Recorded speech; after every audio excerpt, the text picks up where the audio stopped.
Oh.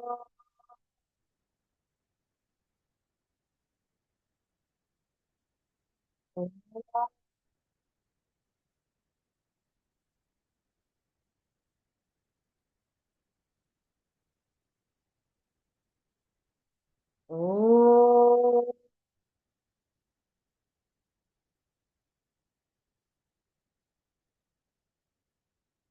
Shri Ganeshaya Namaha. Om Shri Saraswatyai Namaha.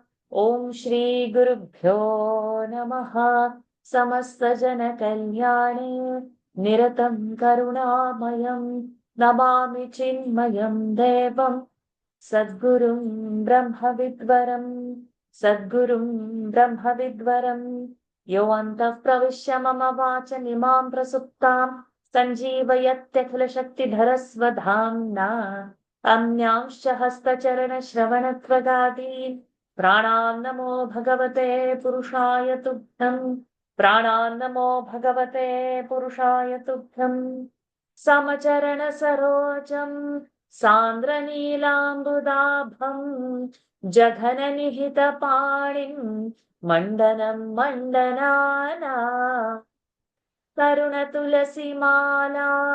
कन्धरं कञ्जनेत्रं सदयधवलहासं विठ्ठलं चिन्तयामि विठ्ठलं चिन्तयामि. Pranams to the Lord. Pranams to all the Mahatmas in tonight's Eknathi Bhagawat session. We are in chapter 10. We have to begin from Ovis 5 to 7. Over to you, Shri Hariji. Okay. There are some who say that they will perform the rituals very properly, not allowing any errors to creep in them, and thus they would enjoy the heavenly pleasures perfectly. 5 to 8. But, O Uddhava, that is not possible for them. I shall tell you why it is not possible. Please listen. अन्तरायैरविहतः यदि धर्मस्वनुष्ठितः तेनापि निर्जितं स्थानं यथा गच्छति तच्छृणु. Meaning of the verse. One attains the heavenly region through proper performance of one's own religious duties, uninterrupted by any causes. Please listen how this is possible. 5 to 9. Such ceremonies are generally not free from interruptions. If at all they are meticulously performed, the heavenly position attained by them is temporary. 530. O Uddhava, I shall tell you what positions and pleasures they attain and enjoy when they reach heaven.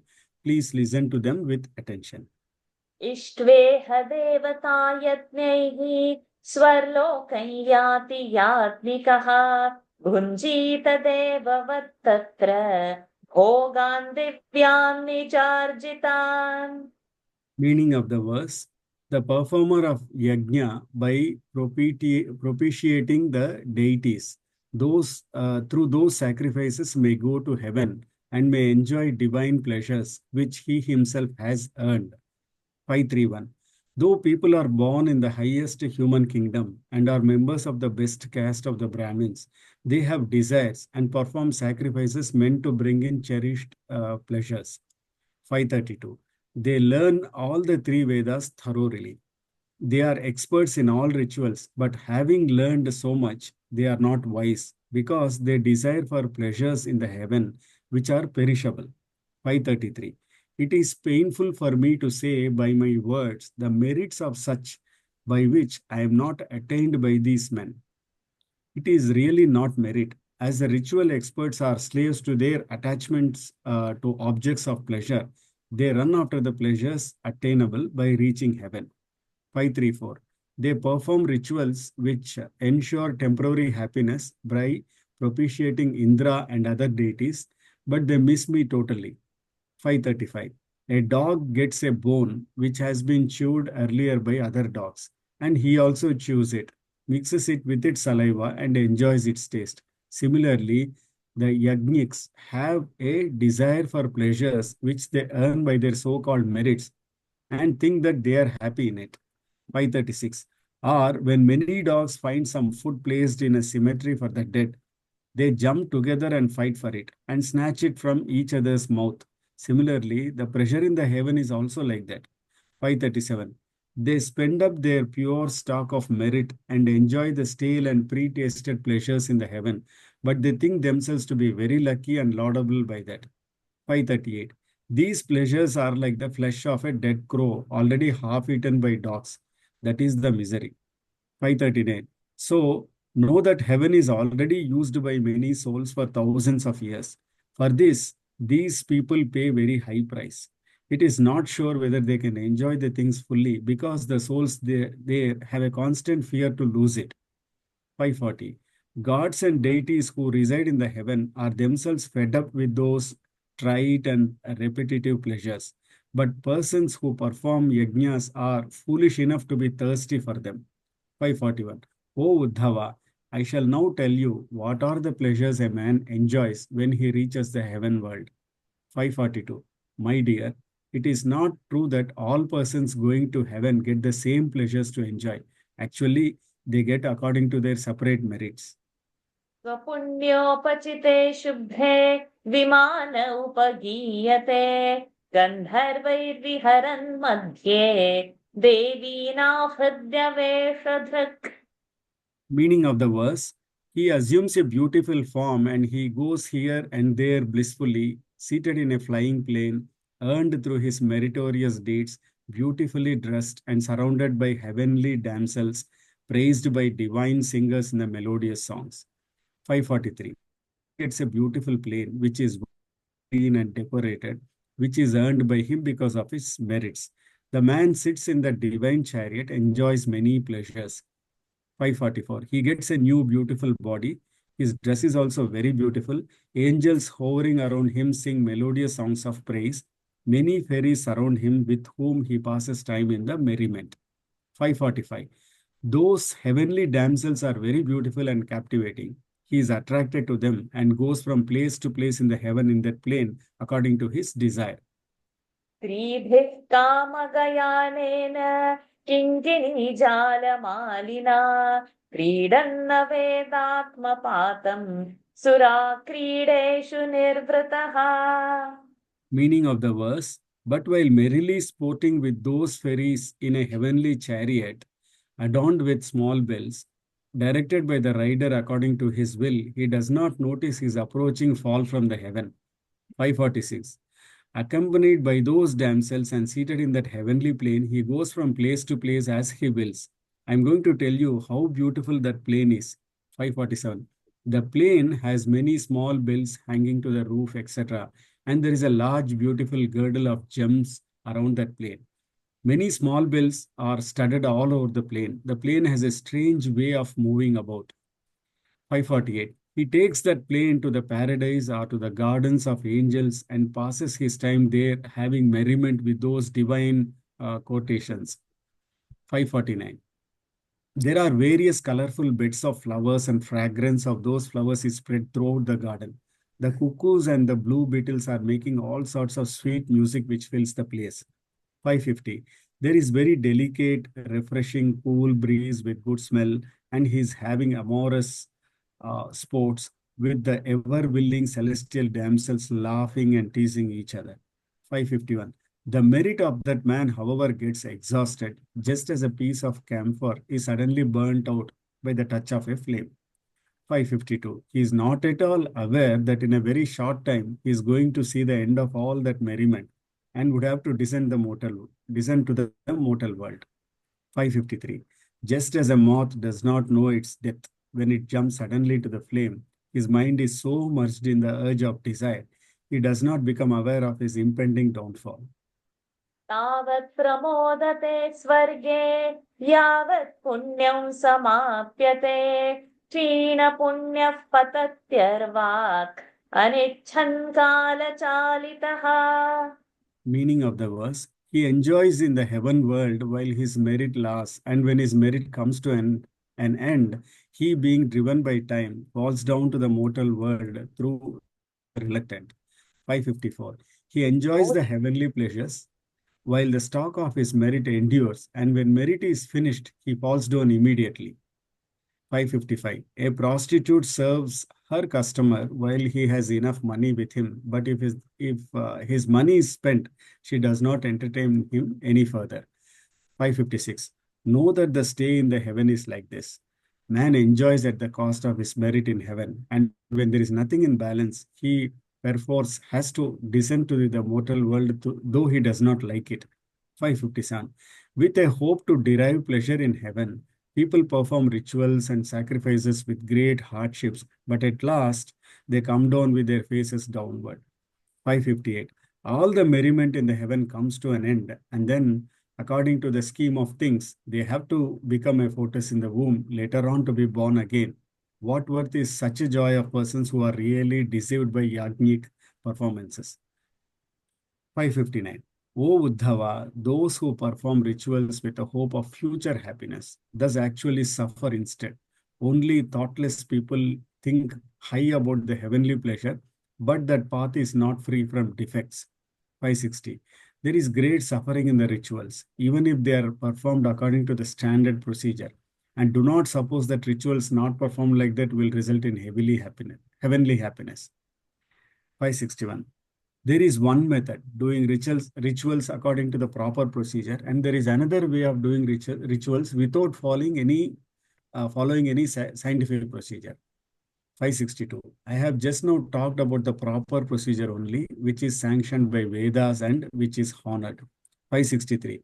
I have also described for you how a man falls again to the mortal world when his merit for the living in heaven is finished. Now, listen about rituals done improperly.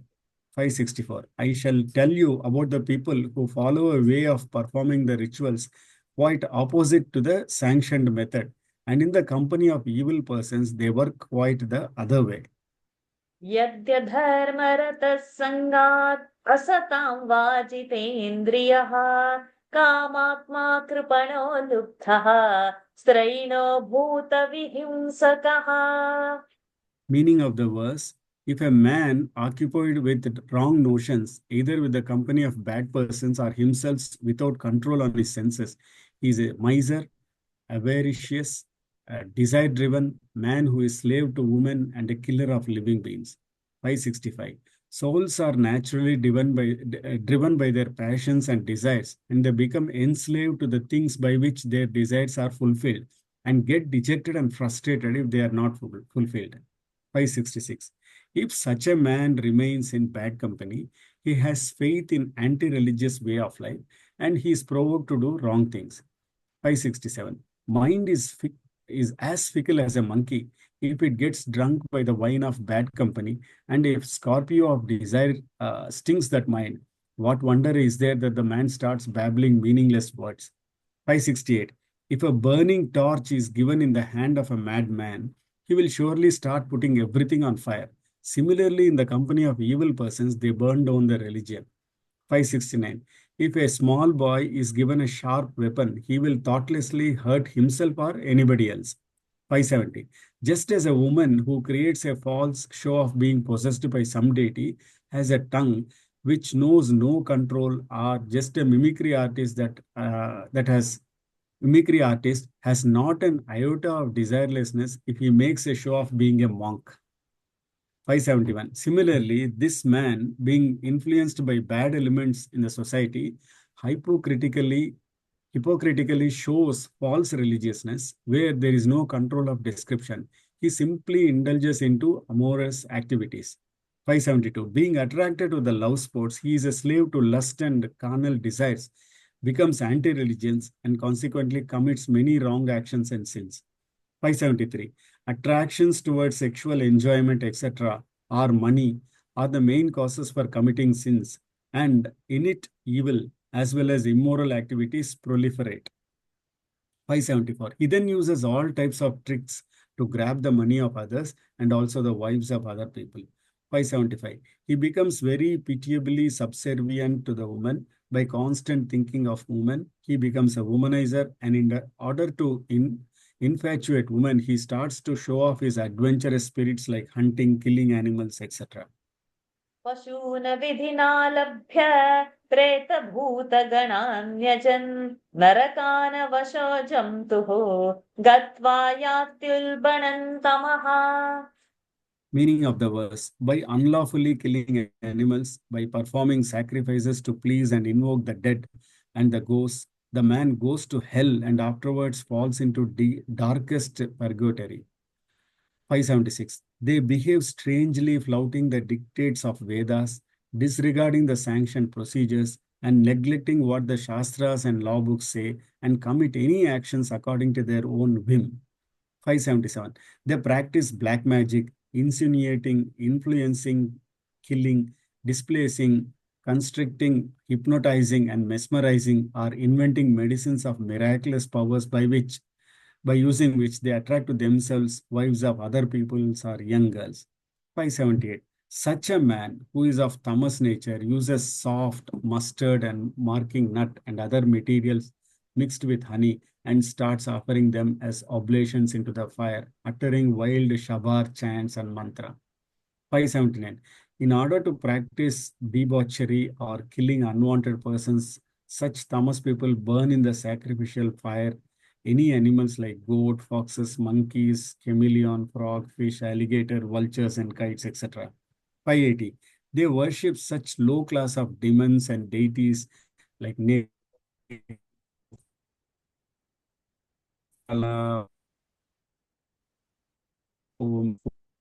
they kites, crows, owls, etc. A black cat is also brought ceremoniously and using shabar to bathe. They keep jars of lower deities. They worship a woman of monk as they chant mantras. They offer, they smear their armor and they have more sexual power. They invent some rejuvenating medicines by doing all sorts of weird penances. 585. They cut down people tree for throwing it into the sacrificial pit, and for putting under their seat, they uproot herbs and shrubs which are having flowers and fruits. 586. They procure fresh skins of deers and bears for sitting on them while repeating the seed mantras and never feel afraid of sin. 587. They thus harass and kill cruelly so many animals, birds, and fish, etc. Not only this, they procure blood of a Brahmin and utilize it for achieving their evil aim. 588. They give trouble to cows, domestic animals, and innocent persons, Brahmins, and also kill women, rob others of their property, land, or possessions. 589. They steal the money offered to gods in temples or the Lord Shiva in his temple and also eagerly grab the food offered to gods. So great is the tendency to commit evil actions. 590. In short, he is down in the hell just as the moon is in darkness on the last night of the month. 591. Wrong action has very bad effect because there is strange power in it. It makes the man foolish, destroys him totally by throwing him in the hell. 592. The conditions in that hell are very strange. Even if one goes deeper and deeper for millions of years, one may not find its limit. How can a man who falls in that hell come up again? 593. It is called Andha, Andhatama, hell, which means that man becomes blind when he sees the hell and he cannot find the way out. He continues indefinitely to suffer in that hell. 594. Thus, he is in hell till his bad karma is wiped out. Then he becomes like a stone, insensitive to everything. 595. He thus becomes completely dull, inactive, dead weight. He does not get any solace even in dream. There is continuous suffering. 596. Thus, we should understand that wrong action do not result in any happiness. The man is absolutely bound to suffer pain and misery. Hariya, I think we'll stop over here. I was waiting for you to complete because that whole last thing is a part of it. To continue that later, there wouldn't have been continuity in the mind also. Please, you tell your thoughts, what you felt while reading Sri Hariji. Yeah. First is like going to heaven by properly following procedures of yajnas and other thing. Again, does not give the true happiness.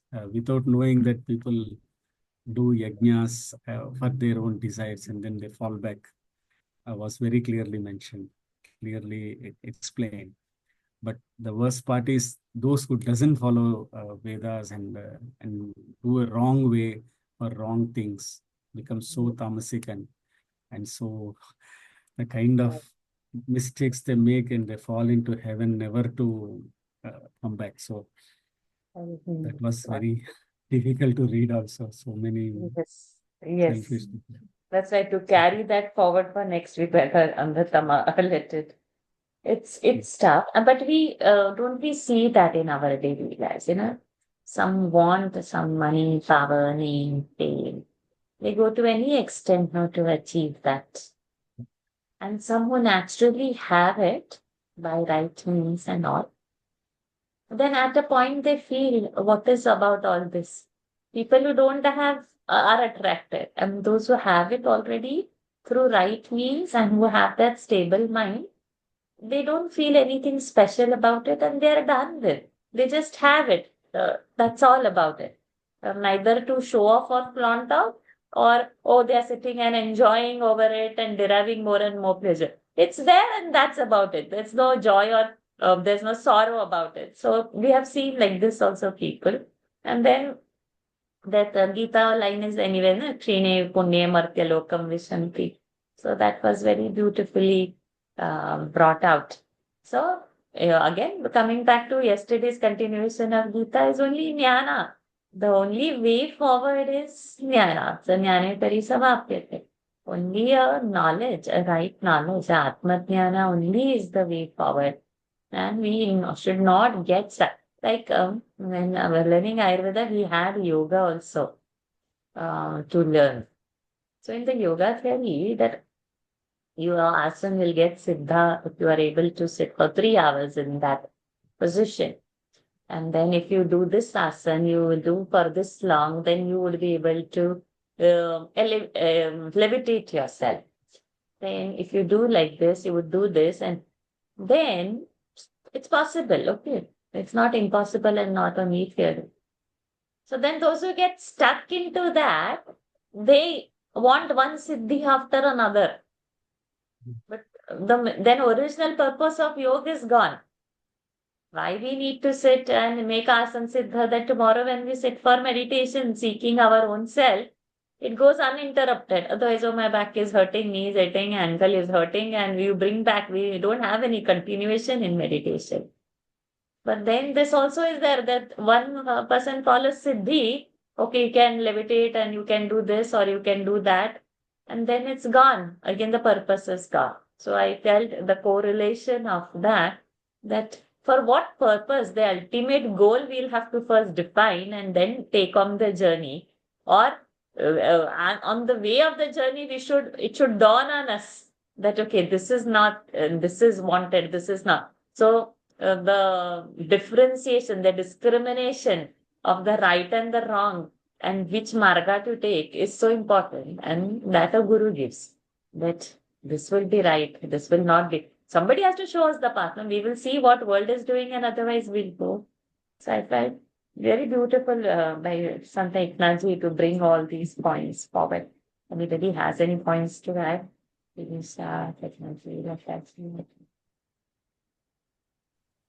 Yeah, actually, it was, when you gave the yoga description, I mean, yoga example or analogy, very recently, everybody very commonly uses this cliched thing, right? Like yoga is the union of mind, body, right? Mind, body, soul. And recently I came across something which made me at least reflect on it a little more, because it said that basically you should be able to put your body through such a lot of these awkward positions and things that it's really flexible metaphorically for anything, right?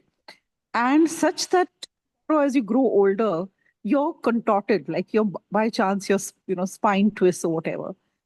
Even then, you won't suffer when death comes because you've already tested that pose, right? You've already been through that. And that made me realize and appreciate the power of that yoga, right?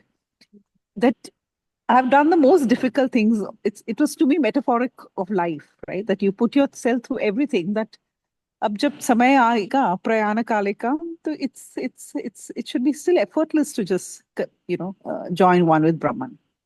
So that was one thing. And of course, I used to read about these siddhis, and I realized that one of the things that they also say about it is that even when you begin to realize that you're experiencing some of these siddhis, you're not supposed to go commercial with it, and you're not supposed to use it for power and for fame and for that. It is a quiet realization that now you realize that that subtle thing has come and your thoughts travel, that you can heal someone, that you can communicate with animals. You see these little subtle things, but you're not supposed to make a big deal about it. Yes, no show And off. then it stays with you. It stays with you. Then the siddhi stays with you. Correct. Yes. So those who are traditionally rich, they don't have a show off. Those who become recently rich, they have this, no? Ye hai, wo hai. So those who are following, they will know, they will not show off their siddhi. But those who have not got that jnana, then they're trapped world. They want that fame. But it's okay if they quench that desire and come back into this. Because sometimes our mental texture demands, no, we need some applause, we need some recognition. If that is propelling forward, then one can do it. So again, I remember Swami Shukdevanand. So to him in one of the satsangs, I confess that if I get that real Vedantic, that knowledge, I feel very, very good about it. And I like to talk about it to people. And it enhances my knowledge. But I like to share and give that and to say people that this is how it is. This is how I have learned and all. So is this a part of the ego? But I feel good about it. So Swamiji is a very beautiful answer. अगर ऐसा करने से तुम आगे जा रही हो तो अभी के लिए करो, लेकिन वो बाद में छोड़ना है. So if it is propelling me forward, like by talking or telling people this, because some have that nature, right? Like I have that nature like that.